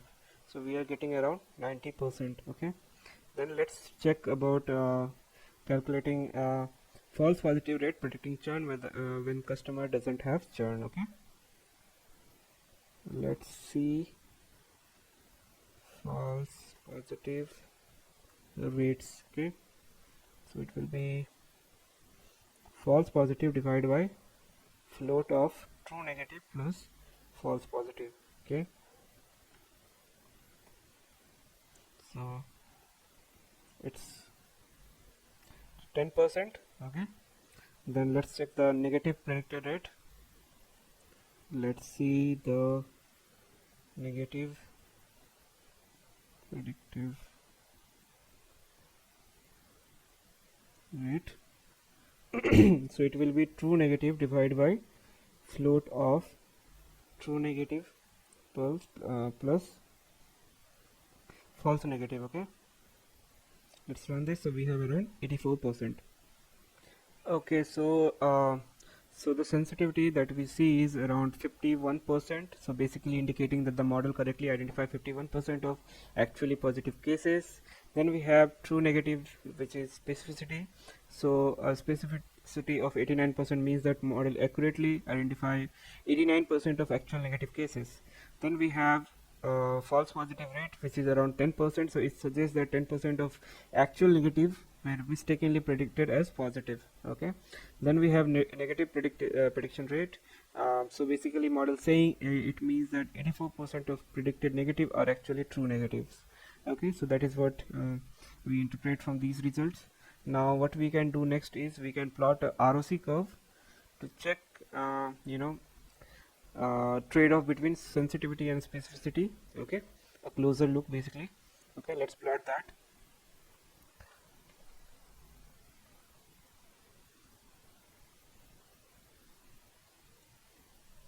So this plot will mean that the closer the curve follow the left hand border and then the top border of ROC space, the more accurate the model is. The closer the curve around 45-degree diagonal to the ROC space, it will be less accurate for the test. Okay, so let's plot what I am talking about. Okay, then we'll get to know uh, whether our model is good or bad. Okay, so def draw ROC. Okay, and here we'll pass actual comma props. Okay, so FPR comma TPR comma threshold equal to matrix dot ROC curve, and here we'll pass our actual comma props. Okay, and then drop immediate equal to false. Then let's define AUC score equal to matrix dot ROC AUC score, and here again we'll pass actual comma probabilities. Okay, so these are the already created function. We just need to pass our actuals and probabilities. Okay, now let's plot the figure. Okay, so plt dot figure, and here we'll pass fixed size fixed size equal to, let's say, 5,5. Then plt dot plot will plot FPR, then TPR, then label equal to ROC curve area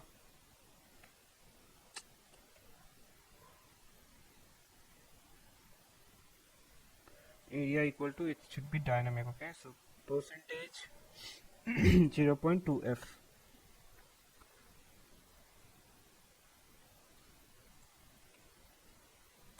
Use score. So now plt dot plot 0,1, then again 0,1. Okay, and then marker, so k dash dash, then plt dot x limit 0.0, then 1.0.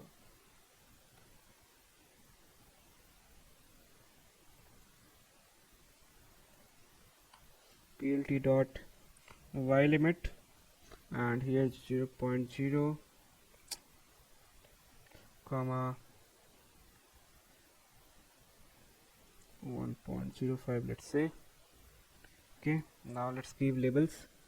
So plt dot x label, here it will be false positive rate, or you can even say 1 minus true negative rate. Okay, next we have plt dot y label equal to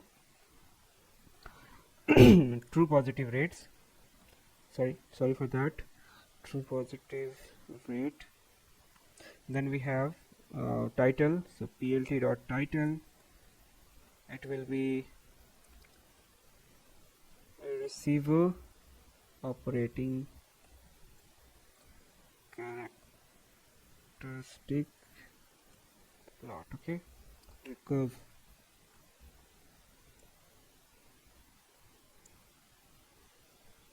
Tick. Okay, curve. Now after that, plt dot legend. Here we can say that I want location to be lower right. Okay, then plt dot show, and we want to return none. Okay, return nones mean return nothing. Okay, so now let's run this, and now let's plot it. Okay, so fpr comma tpr comma threshold will come from matrix dot roc curve. Okay, but let me show you, okay, how it comes. So it will come from matrix dot roc curve, and we need to pass something called uh, so we are keeping this for further use, and it will come from here. Okay,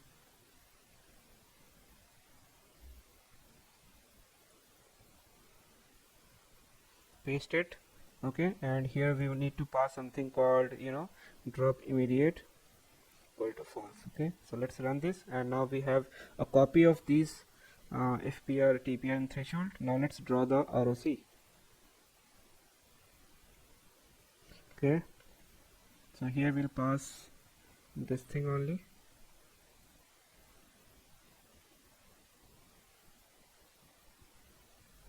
Okay,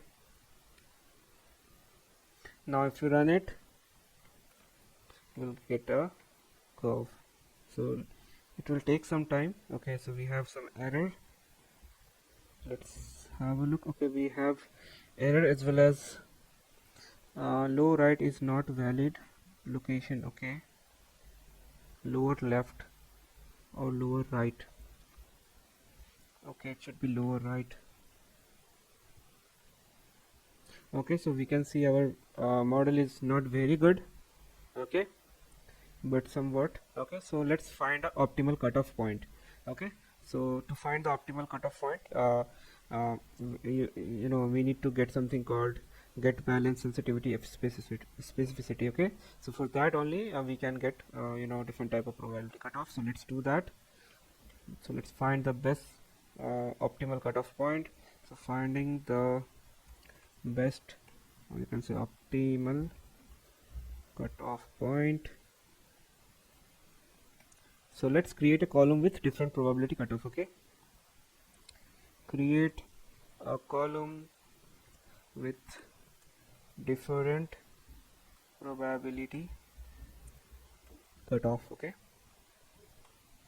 so numbers equal to float of x divided by 10 for x in range of 10. Then for I in numbers, y train pred final of I equal to y train pred final dot churn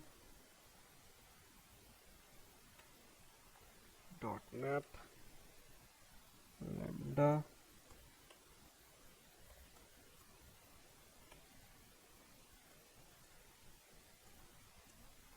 one if x greater than I, else 0. Okay, now let's check the head.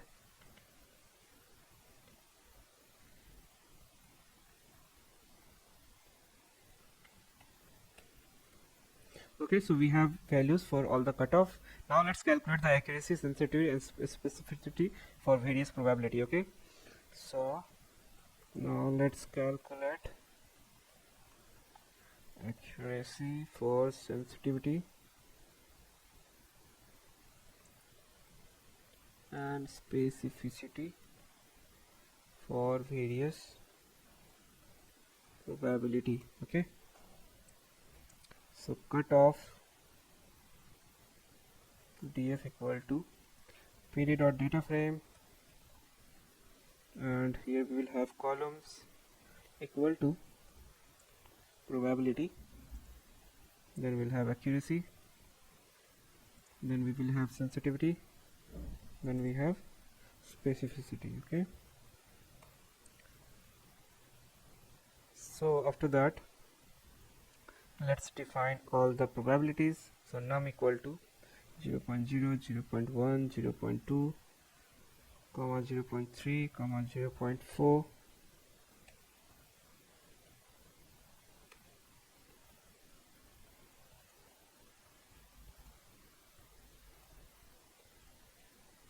okay. So for I in num, cm1 equal to matrix dot confusion matrix, here we'll pass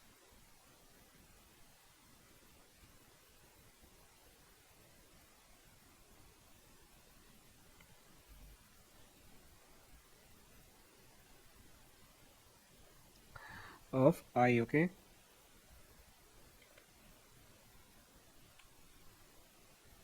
okay, now we will have something called total 1 equal to sum of cm1.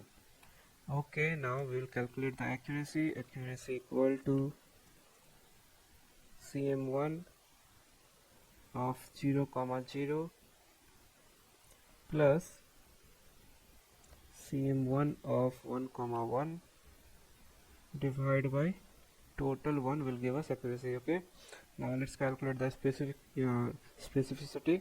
So cm1 of 0, 0 divided by cm1 of 0, 0 plus cm1 of 0, 1. Okay, then we have sensi equal to cm1 of 1, 1 divided by cm1 1, 0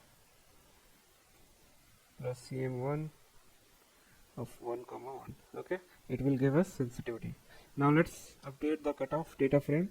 So cutoff df dot log of I equal to I comma accuracy comma sensi comma specificity. Okay, and we are done. Let's run this. Okay, we have something called comma missing.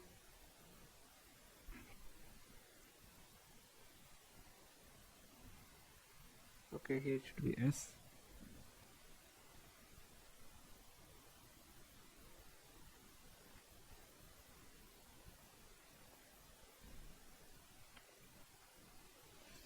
Okay, next we have error here. Okay, sensitivity. So cm1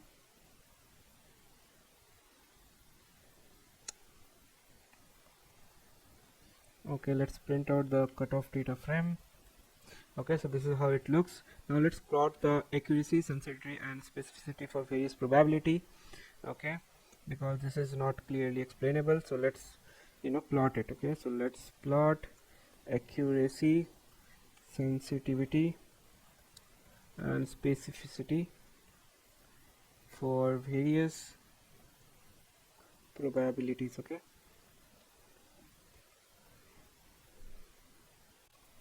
cutoff df dot plot dot line, and x will be our probability.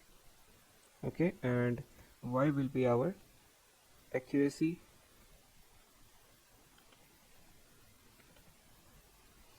then sensi,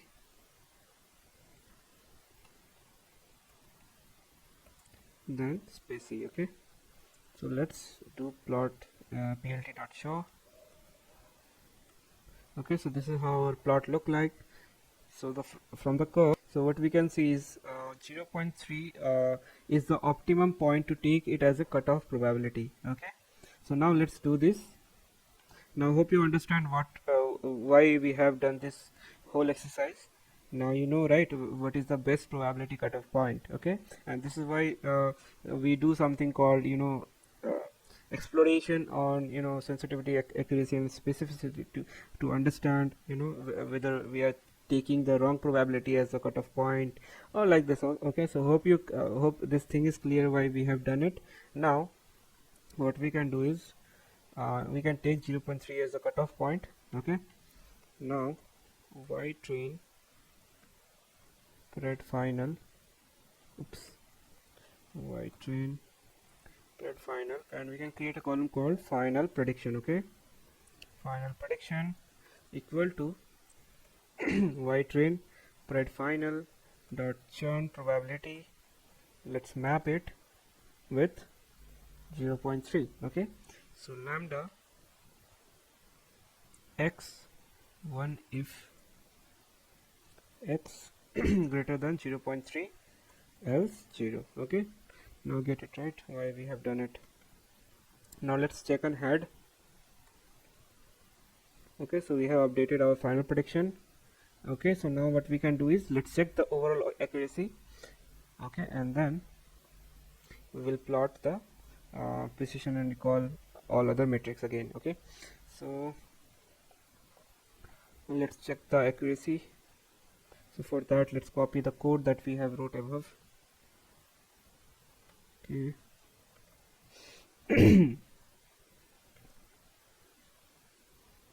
So instead of predicted, now you know what column will take, right? So it will be final pred. Okay, here. Now let's run this. So we can see a reduction in the accuracy, but the model is currently good. Okay, so what we were improving is, so this thing. Okay, so we were getting around 84% of negative prediction rate for, this one, and we wanted to reduce this only, right? Sorry. Okay, now you will see that these all rate will get reduced, because now the, cutoff point we are selecting is the almost correct, you know cutoff point. So now let's plot the let's create the false positive, true positive, all these metrics. So let's copy the code from here. Okay, now paste it below. So let's name it confusion 2. Okay, and here it will be, instead of prediction, it will be final pred. Okay, so we have our second confusion matrix ready. Let's run this. Okay, so you can see, right, the reduction has been happened. Okay, now it will be as it is, so just change confusion to confusion 2, and rest of the thing will be stay same. Okay, let's run this. So previously the sensitivity was 51%. Now you can see it has increased to 78%. Now let's check the specificity. It was earlier around 90%. Now it has been reduced to 75%. Then let's check the false positive rate. Earlier it was 10. Now it is 24. Little bit increased. Now let's check the negative prediction rate. It was 84 and it has been increased to 90. Okay, so somewhat still it is making, wrong predictions. Okay, so you can see here, where is the confusion matrix here. Okay, so what we are understanding from this confusion matrix is that the model is correctly predicting 278 instances as not churn that were actually not churn. Okay, then we have false positive count, that is 887, which means that the model is incorrectly predicting 887 instances as churn when they were actually not churn. Okay, then we have false negative. Okay, so it is 273.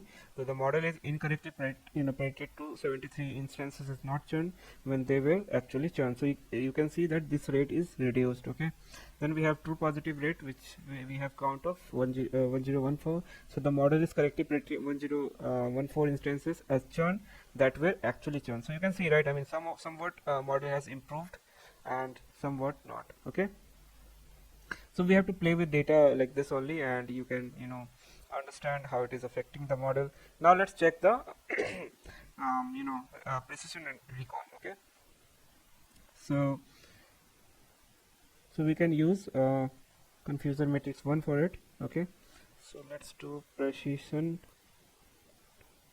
and recall. Okay, so precision formula is something called true positive divided by true positive plus false positive. Okay, so let's do that. So confusion 1 comma 1, which is true positive, then it will get divided by confusion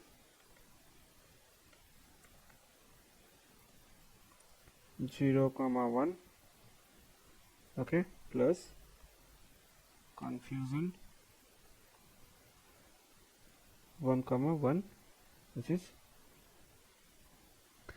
true positive. Okay, so let's run this, and this is what our precision is. Now let's print out the recall. Okay,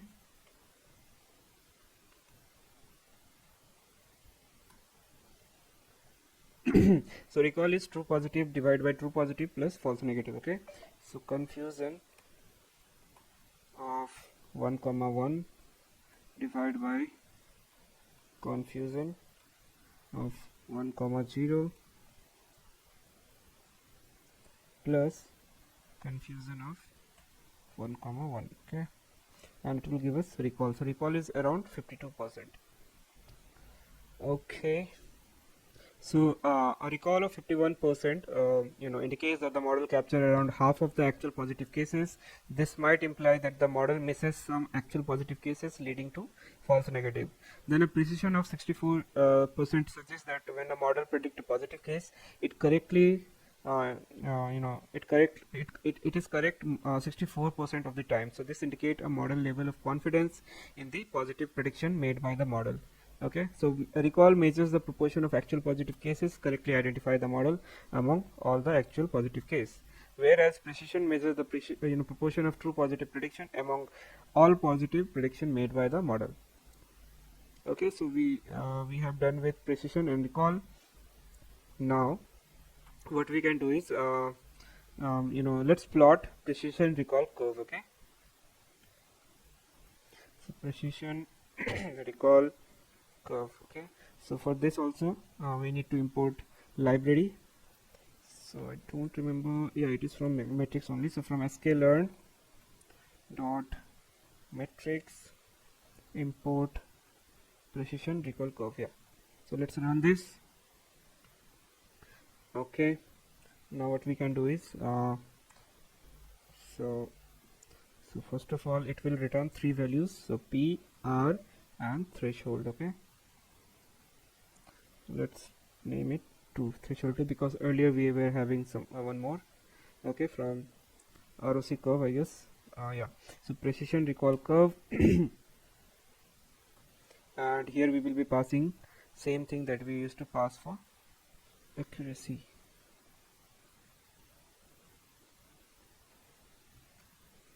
Okay, let's run this and we will have these values, and based on these values we will be plotting the graph.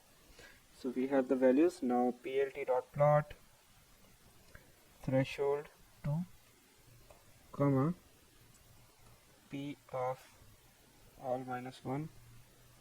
Then let's give a color.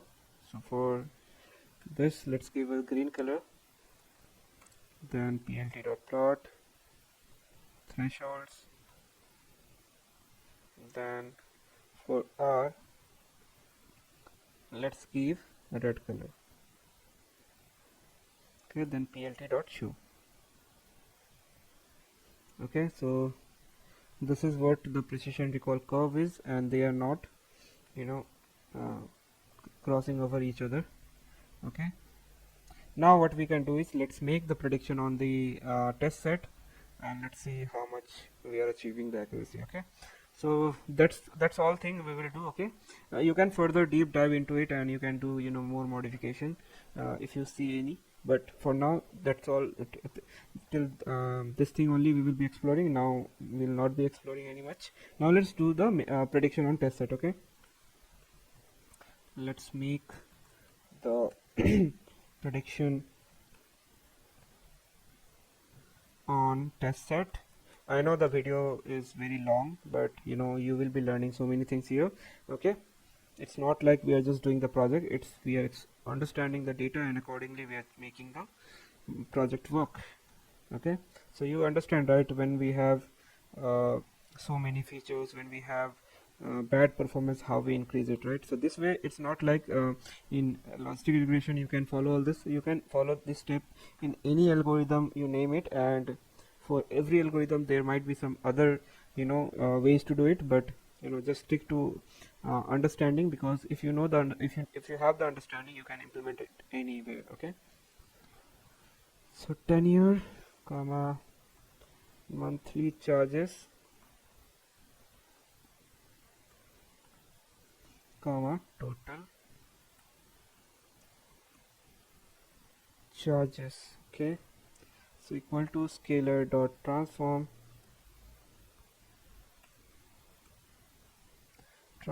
x test all this feature. Okay, you remember we were no we didn't transformed our x test, that's why we are doing it here. So we have transformed. Okay, so now let's filter out all the column that is in x train. Okay, so x test equal to x test of call. Okay, now after that let's do the prediction. For that we need to add a constant, so y test pred equal to rs dot predict. Okay, and here we'll pass our x test. Okay, we haven't added the constant, so we need to add the constant as well.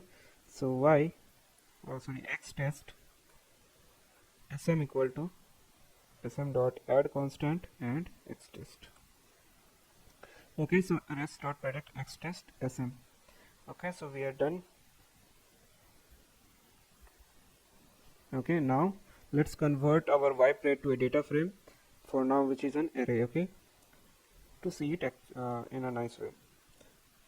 So converting the y pred to a data frame. So y pred 1 equal to pd dot data frame, and here we have to pass y test pred. Okay, so now we have the data frame, so you can have a look. So this is how it looks. Now what we can do is we can convert our y test to data frame as well. So let's do that. So convert the y test to df. Okay, so y test df equal to pd dot data frame and y test. Now we need to put something called customer id. Okay, so let's put the customer id.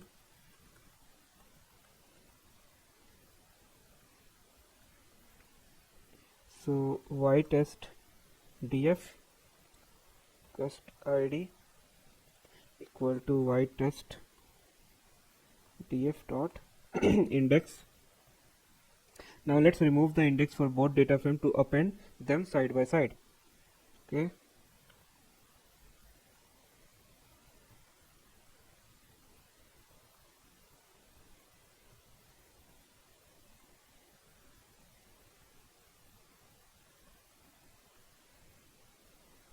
so y pred 1 dot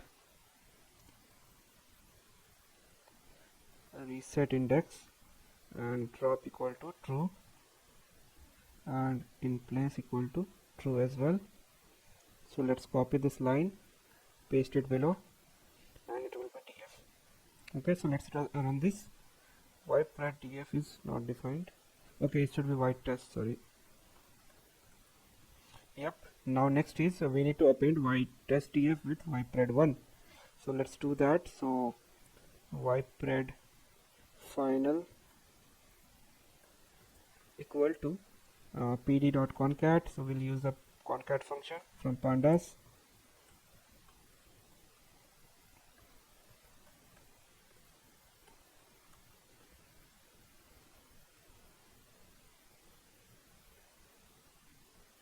And we need to pass the axis also, so x is equal to 1. Okay, so we are done with the final data frame. Now let's rename. Okay, because it will have something called 0. Yep, like I told you. So let's rename this. So wipe pred final dot rename columns equal to 0 with churn probability, churn prob. Okay, and we need to give something called in place equal to true, because we are not assigning it to any variable. Okay, so let's run this. Now rearranging the column, let's do that. So first we will have, we should have customer ID. You can do this also. So re-index access cust ID, then churn, and what is the probability? So churn prob and access equal to 1. Okay, we need to store it. Okay,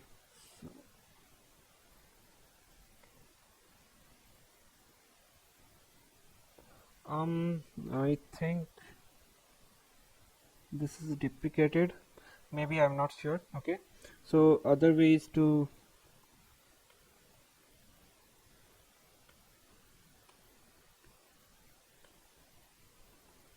okay, so we have rearranged our final data frame. Now what we can do is in the final prediction, let's map. So let's map this probability to 1 and 0, and we are done. Okay, so final prediction, okay, equal to wipe final dot churn probability dot map lambda x 1 if. So let's say I'm taking threshold as let's say 4.6 for now. Okay, else 0. Okay, so we are done with it. Now we have the mappings. Now what we can do next is we can calculate the accuracy, and we are done. Okay, so let's copy that from above. Okay, so matrix dot accuracy score, and it should be wipe pred final dot churn. Okay, and then wipe pred final dot dot predicted. Okay, final prediction. Okay, so and we are done. Okay, so let's run this.